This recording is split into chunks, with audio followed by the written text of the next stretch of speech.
Santos 3 sport FC 0 Santos versus sport एफसीको game चाहिँ Brazilian Serie एमा रहेको थियो भने आजको गेम चाहिँ सेन्टोस एफसीले जित्नलाई सफल भएको छ।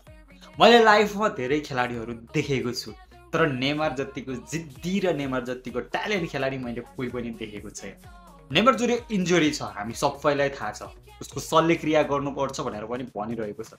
तर नेमार जुनियर यति जिद्दी छन् कि ऊ वर्ल्ड कपभन्दा अगाडि आफ्नो शल्यक्रिया गर्दिन भनेर बसिरहेको छ। यो कुराले नेमार जुनियर आफैलाई घाटा लाग्ने कुरा छ।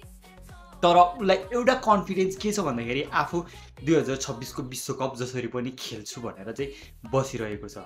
र आज भएको गेममा चाहिँ सेन्टोस एफसीले चाहिँ 3 गोल गरेको थियो भने 1 गोल चाहिँ नेमार जुनियरको 25औं मिनेटमा फर्स्ट गोल आएको थियो र सेन्टोस एफसीले चाहिँ लिड गरिरहेको थियो र सेन्टोस एफसीले आजको गेम जितेसँगै रिलेगेसनबाट चाहिँ माथि उक्लिरहेको छ र सेन्टोस एफसी चाहिँ 15औं स्थानमा रहेको छ।